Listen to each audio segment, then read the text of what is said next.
Welcome, ladies and gentlemen, to another edition of Harry Fling Wrestling. I'm your host, Harry Fling, and yes, we've got another superstar spotlight coming right at you. But first of all, I want to thank all the people who've been watching my channel for the last year or so, and especially my subscribers. I've gotten a lot of views in the last two videos, one of which was a superstar spotlight on the Lethal Weapon, Steve Blackman.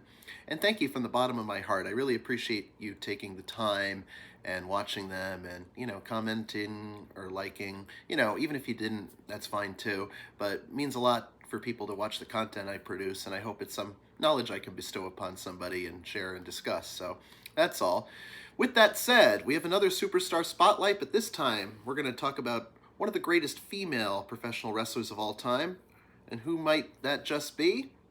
None other than the great Jacqueline Moore. Jacqueline, she went by the mononym, was a pioneer in women's wrestling, especially at a time when women weren't presented and they were presented more in a managerial role and as what they call a valet, and not so much as getting in the ring physically and competing. So she was born January the 6th of 1964 in Dallas, Texas, which is where she was also billed from. She's 62 years young and still looks great.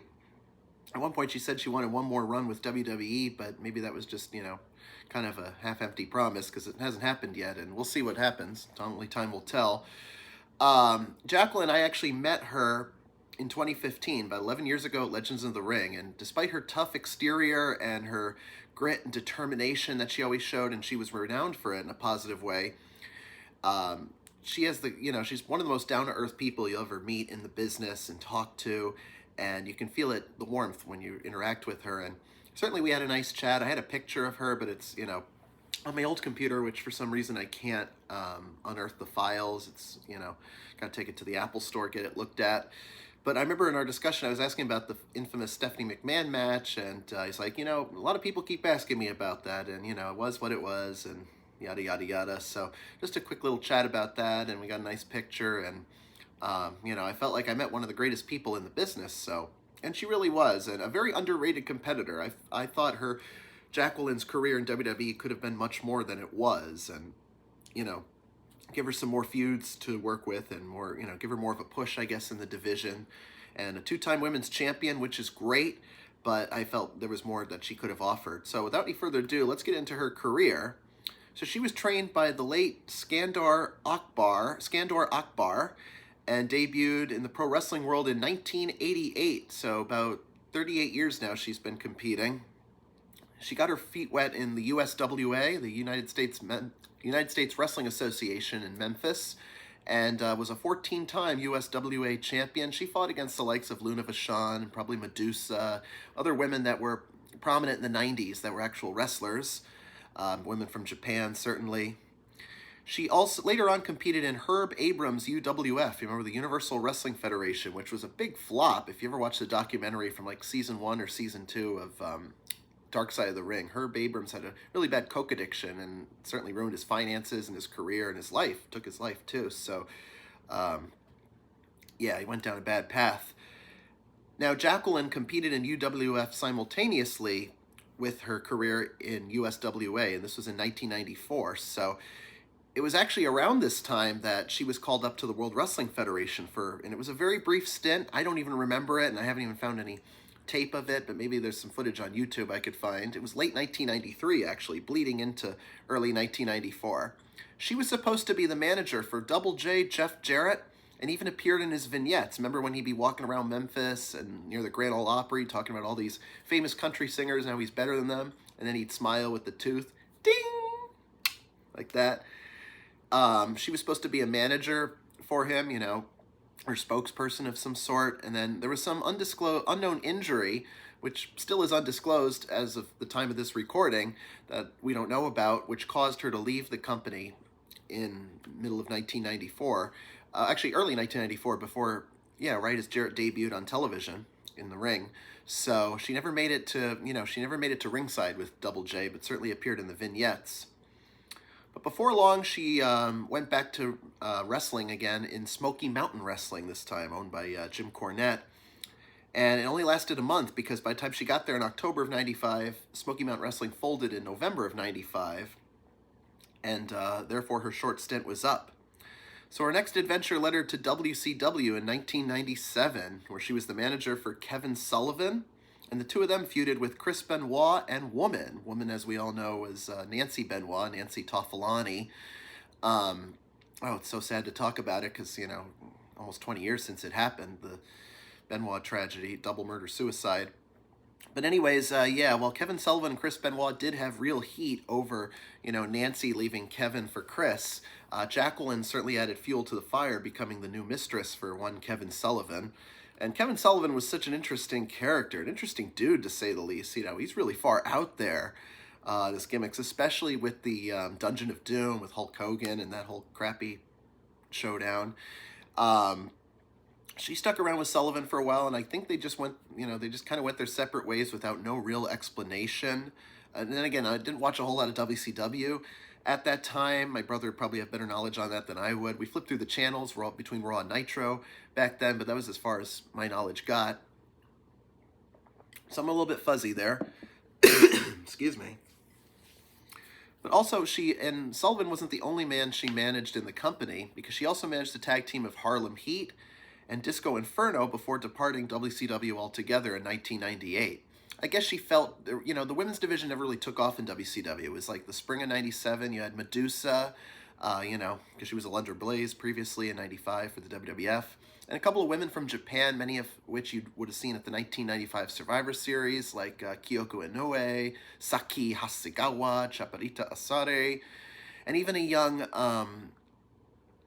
what's that gal's name? She was in the Mae Young Classic, Miko Satomura. Miko Satomura was only like 16, 17. She competed on Nitro, and in 2017 or 2018, she's in the Mae Young Classic.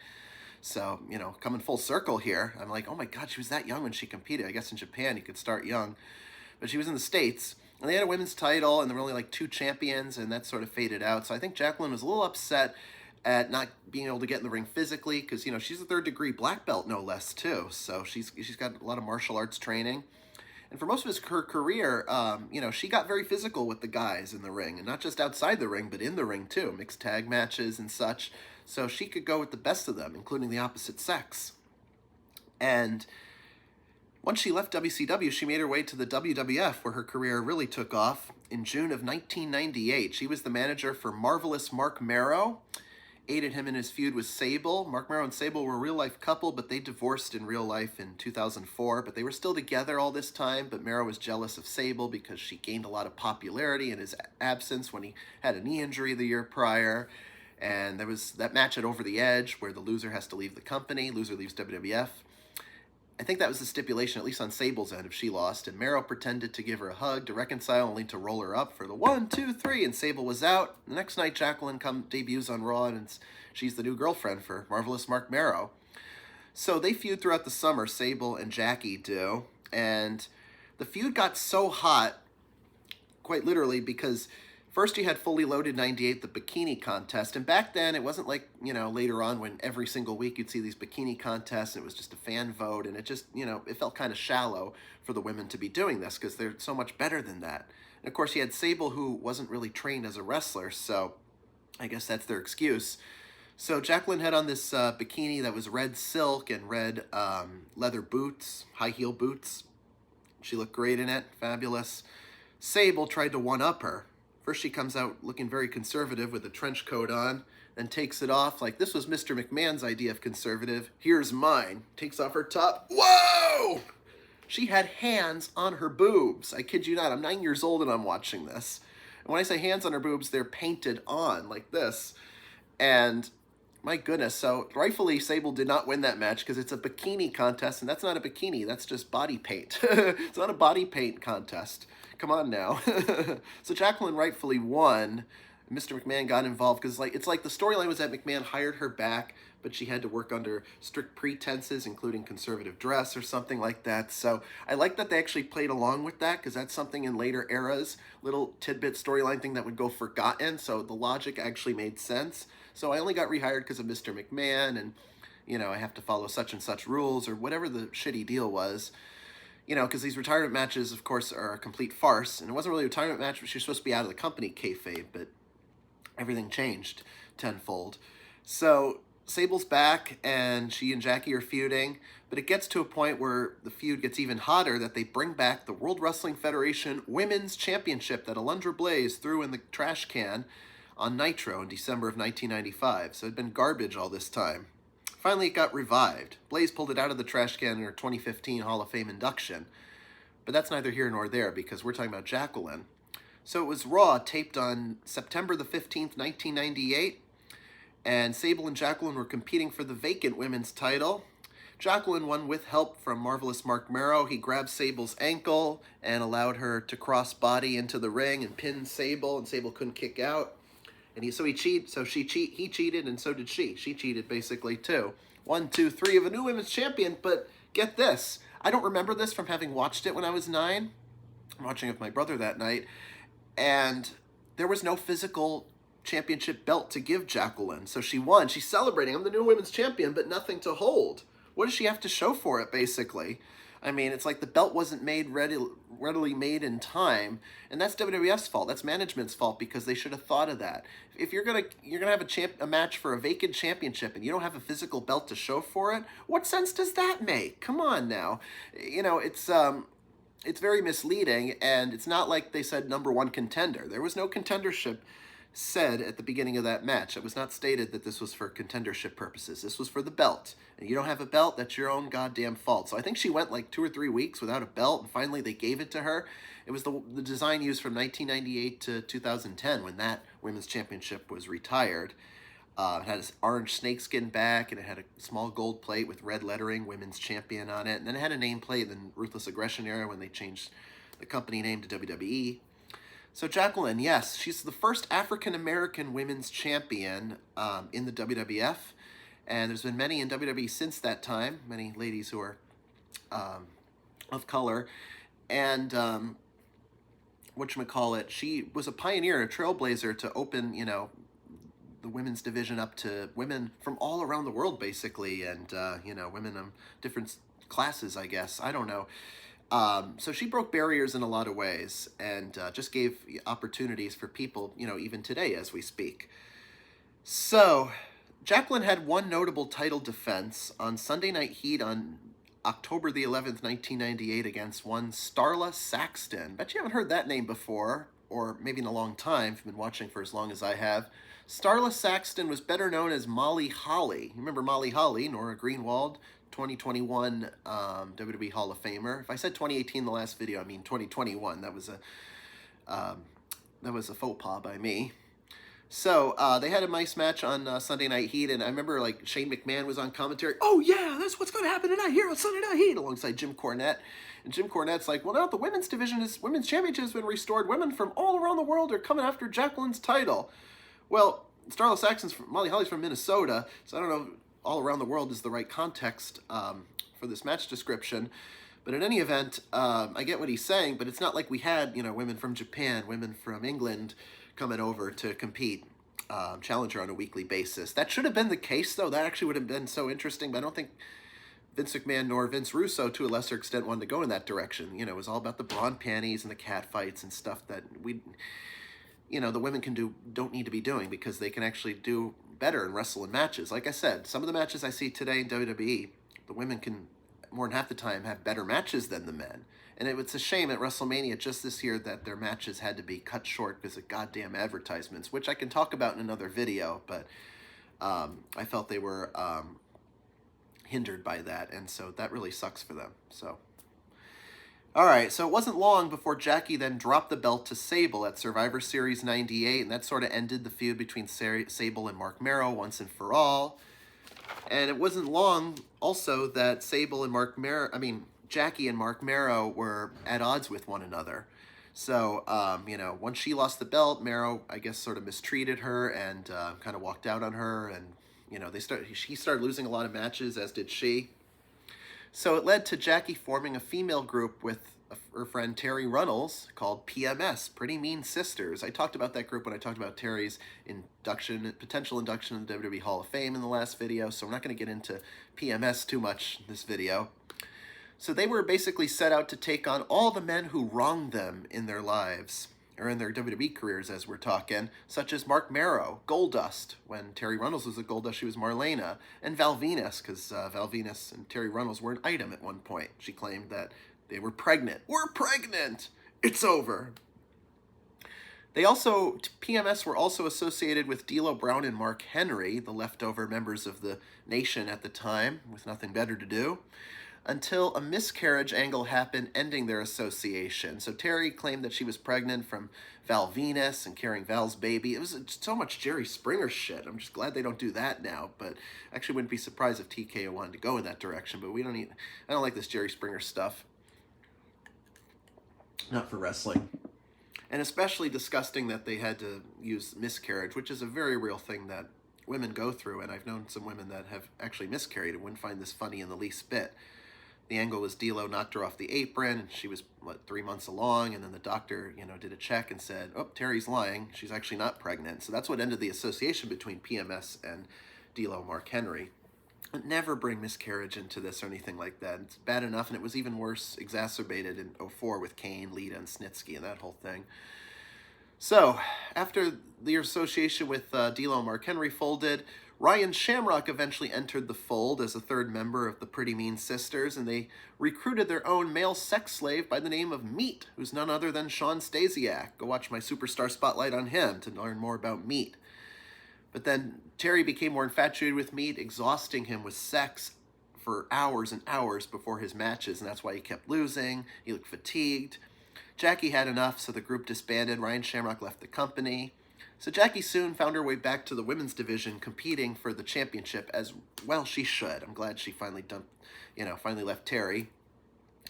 And let's see, what was she involved in? Fall of 99, she was competing for it, but it wasn't until the winter of 2000, February 1st, 2000 on SmackDown, she defeated a man to win the women's title. There's only been one male in the history of professional wrestling that has ever won a women's championship, and that's Hervina, a.k.a. Harvey Whippleman, the first and only man to ever hold the World Wrestling Federation Women's Championship, and it lasted all of 24 hours. He defeated the Cat in a stupid Lumberjill Snow Bunny match, which I'm glad they don't do anymore. And the next night, all the ladies backstage drew straws. Whoever drew the shortest straw or the longest straw, whatever, got to challenge Harvey for the belt. Jackie drew the longest straw, I think. Everyone else drew the short straw. And so Jacqueline was the number one contender. It was in a matter of seconds, she beat him for the belt with a power bomb and won her second WWF Women's Championship. So she defended the belt throughout February and March, and she had a number of successful title defenses against the likes of Luna Vachon, Ivory, and Lita. Lita was very green at the time. She was with S.A. Rios and didn't quite break out into her own yet, not having been with the Hardy Boys just yet in her career. There was a rumor, and I read this on Reddit somewhere, that a triple threat match for the women's title was going to be booked for WrestleMania 2000, not that stupid cat fight between the Cat and Terry. But management felt Lita was too green at the time in the ring physically. She was too rough around the edges and needed some improvement. So maybe she was working in OVW concurrently at the time. I don't know. And Ivory and Jackie, they felt wasn't hot enough for a women's feud because, they were still doing the overly sexualized stuff, so they thought the cat fight would have garnered more heat. So that match was scrapped altogether. So Terry and Kat got the match instead, the Mania Payday, which sucks for especially Jackie because she never really had a Mania match, but we'll get to that in a little bit. And Ivory eventually got the match next year with Chyna, the women's title. Jackie sadly dropped the belt on SmackDown, March 28th, 2000, to Stephanie McMahon Helmsley, of all people, on the go-home show before WrestleMania 2000. So, I guess they decided, okay, our women's champion, she's, not a big enough draw for the women's division, and she's not in feuds that have enough heat to them, so we're going to pull them out of WrestleMania altogether.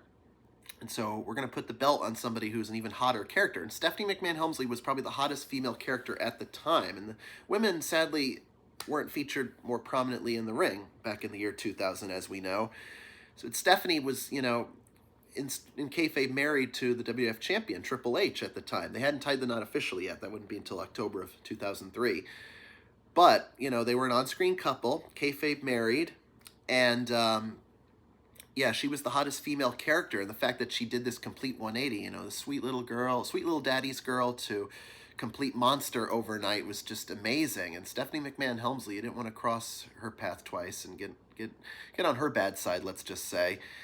And yeah, so they decided to put the belt on somebody who was a hotter character, which makes sense storyline-wise, but the fact she just walked into Mania and didn't even defend the belt, was just in her husband's corner the entire main event, just spoke volumes of how little they cared about the division at the time. So it's really hard to go back and watch then for the women, and I felt sorry for them. They have nothing to compete for. Stephanie sure as hell's not going to defend the belt as long as she's in charge. So basically the match got set up because Stephanie slapped her mother a week prior on SmackDown, and then Vince, who was still a babyface, he didn't turn heel till the night of Mania 2000, turned his back on The Rock. He was supposed to be in Rock. He was in Rock's corner leading up to the main event. He calls out his daughter and says, "Stephanie, since you like to slap people around such as your mother, we're going to put you in your first ever singles match tonight against the World Wrestling Federation Women's Champion, Jackie." Not Jacqueline. He just called her Jackie. It's like, you don't even value your champion. Call her by her real stage name, Jacqueline. So, Jacqueline has a title defense. She's not even booked for WrestleMania, so I can already tell this isn't going to bode well for Jackie. So it's in San Antonio, and they're not far from Dallas, so she's billed as from the great state of Texas, the World Wrestling Federation Women's Champion, Jacqueline. So Jacqueline has this title defense set up by Mr. McMahon against his daughter. What do you think, King? Oh, I'm going to be so excited to see this one. So that's SmackDown for you in 2000. Michael Cole and Kevin Kelly, they always accentuated her name Jacqueline, like a jack-o'-lantern. Jacqueline in PMS, what's she going to do tonight? Is she going to side with the Acolytes? Oh, I don't know, Michael, but we'll see what happens. Oh, man, I missed that commentary. Michael Cole and Kevin Kelly, like two prepubescent boys getting excited over the women's division. I'm sorry. That's just the way I perceived them back then. In any event, so yeah, that match was set up. So Jackie comes down the ring, and Steph has Hunter in her corner. It was not long before the King of Rock won to be the DX rap starts playing, The Kings by Run DMC, and the rest of DX come out. You had Road Dogg, X-Pac, and Tori. Not Tori Wilson, but Terry Polk, the Yogi. Tori comes out, and they provide a distraction. The bell sounds. Stephanie's afraid to get in the ring. Jacqueline chases her around ringside. X-Pac trips her up. Tori gets in a DDT while Triple H is distracting the ref. Stephanie goes for the pin. 1, 2, 3, and Jacqueline loses the belt. And I talked to her about that. And, you know, she did say the same thing that I heard in a shoot interview, that, you know, she was given a nice payday, and Stephanie was actually real nice to her about it. She gave her a hug backstage and thanked her for, you know, I guess putting her over for what it's worth. And yeah, so I want to say she got a good size payday akin to what a WrestleMania payday would be like. She wasn't going to compete at Mania, but, you know, she dropped the belt to the boss's daughter, essentially a non-wrestler, and it's not something anybody in their right mind would do. I certainly wouldn't do it, you know, for a men's belt to somebody like that if I were in Jacqueline's shoes, but certainly, you know, she was a company lady and did what was asked of her, and hopefully she got compensated very well for that. That's the best I could hope for her. So she wasn't seen at all at WrestleMania 2000, and it wasn't until later on that spring, and then she and Ivory confronted Stephanie backstage on Raw. "You haven't defended that women's title. I never got my rematch." And Stephanie kept finding ways to get out of it until finally she lost the belt to Lita, and that's another story for other women. So Jackie actually had a brief feud with Lita throughout the late summer and early fall of 2000. She turned heel briefly, sided with Edge and Christian because Lita was associated with the Hardy Boys, so Edge and Christian and Jacqueline teamed up from time to time. That was before she joined the APA. So Jacqueline and Lita had this great match. It was like October 9th, 2000 on Raw. They battled on a 18-wheeler, a semi-truck. That's where it led to this hardcore women's title match. And Jackie was just, throwing her through, not through glass windows, throwing her against the truck, throwing her garbage cans, these steel poles, these rods backstage. And Lita was taking these bumps like crazy. And Jackie was at her toughest. Like, where's this aggression coming from all of a sudden? It was unsolicited, untoward, really. But it worked. But unfortunately, she was unsuccessful at regaining the women's title. Lita was always... Jackie always came up short in those matches, and Lita was always victorious, so didn't do her any favors as far as winning the belt back was concerned.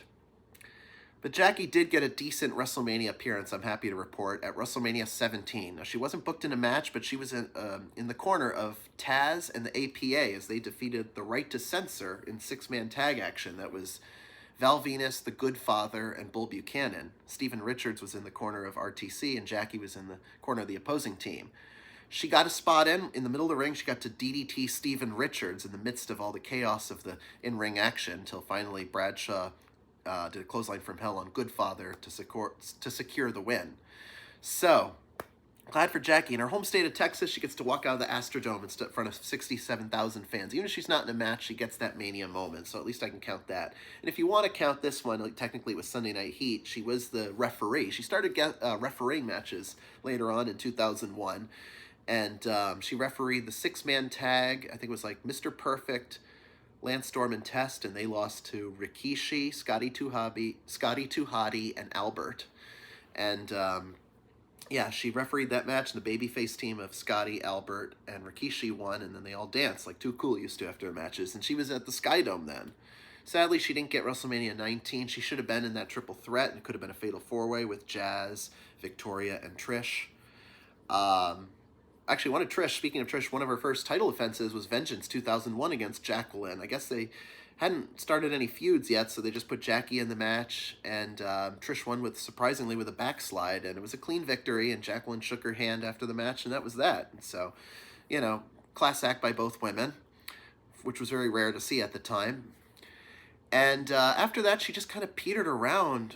She was a coach on Tough Enough the first season, filmed in Stamford, Connecticut, alongside Tori, Taz, and Al Snow, and Big, John Gaborik. So she was a prominent role on Tough Enough 1, but she didn't return for a second season. She was on Fear Factor, where she was a runner-up to Matt Hardy, who was the eventual winner, because she got scared to compete in the last stunt because she was afraid of heights. Trying to think what else she did. She wasn't on Weakest Link. Yeah, most of her time she was drafted to the Raw brand in 2002 with the first brand extension, April of 2002, and competed for the women's title, but was always unsuccessful, came up short each time, and continued to referee here and there, and Raw and Heat were basically pretty much her latter appearances in the WWF, in WWE now, in the WWE. But one last thing she did was she got drafted to SmackDown sometime in the spring of 2004, challenged and successfully defeated Chavo Guerrero Jr. for the Cruiserweight Championship. She was the third female to ever win that belt after Medusa and Daphne did it in WCW, but the first African-American female, if you want to give her that title, to win the Cruiserweight Championship, and the third female altogether to do that, and she held it for a good week and a half before dropping the belt back to Chavo. It was a short-term deal, and she knew that going into it. Creative really was seldomly finding good ideas for Jacqueline by the time late 2003, early 2004 approach. She was seldom seen on TV, not even on Heat at that point. She was featured in the Divas magazine, and she was showing her karate skills, talking about being a black belt, but she kind of outshined by the other divas who were flaunting their bikinis everywhere. So, yeah, that match, let's see. So she won the belt May 6th of 2004 from Chavo, and she held the belt for about a week and then gave him his rematch at Judgment Day 2004, which Chavo cheated, by the way. He was supposed to have one arm tied behind his back, but he kept using two arms, and his father, Chavo Sr., Chavo Classic, was a big help in his son regaining his belt. And that was the last we ever saw of Jacqueline as an active competitor in World Wrestling Entertainment, as she was given a release in June of 2004, because Creative had nothing better for her. And she's not the only one that Creative has said that to. They've said that to other people. Well, and she retorted, if Creative doesn't have anything better, it's probably because they weren't even thinking of any ideas for me in the first place. Well, yeah, well, duh, that's true. They weren't thinking of any ideas, therefore they decided, okay, we don't have anything better for you, so we're giving you a release. Good luck to you in all your future endeavors. John Laurinaitis had just become Vice President of Talent Relations at the time, or something to that effect. And, he'd just taken over for JR, who wanted to leave Connecticut and return back to Oklahoma. And so, yeah, Johnny Ace gave her release, and that's that. And she went to TNA for a while, did a little something there. Miss Tennessee Jackie Moore, I think she was known as down there, like 07 and 08. She was inducted into the WWE Hall of Fame in 2016 in that class, and the Dudley Boys inducted her. It was a nice induction. They had a lot of road stories they shared of riding with Jackie. Jackie always hung out with the guys more so than the other girls. She was always like one of the boys backstage because, she could compete with them, and she, kind of had that rough and tough appearance, and, she got them. She understood what it was like, so, took part in their kind of blue-collar humor or whatever. So Jackie was fun to ride around with, they said, and definitely a nice person, as I told you from my personal experience in 2015. She competed in the 2018 Royal Rumble, first ever women's Royal Rumble, but that was the one won by Asuka that year. But she didn't last long in it. And now is an ambassador under the Legends contract for WWE. So since 2024, so she seems to be doing well. I'd love for her to get one more championship run, even something nostalgic. But I don't think TKO wants to go in that direction of nostalgia. That was more Vince than anything else. But if she'd had at least one more real good solid run, and including a WrestleMania match where she didn't even have to win the match, she could have lost the belt. That would have made Jacqueline Moore's career that much better, and it would have solidified it as even more legendary. So I think of her, I have my top 5 females, 1 being the best and 5, I'm not going to say the worst, but 5 being what it is. Trish Stratus, Lita, Chyna, Jacqueline, and AJ Lee. And I'm wearing AJ Lee's shirt here, Love Bites, from 2013, I believe. So, Jacqueline ranks up there, definitely a pioneer and trailblazer in keeping the women's division moving at a time when it seemed like it was steering off the rails, off the tracks. And we're going to keep that train going with the women's division. I hope you enjoyed this Superstar Spotlight. This has been another great edition of Harry Fling Wrestling. I'm your host, Harry Fling, and until next time, everybody, bye-bye.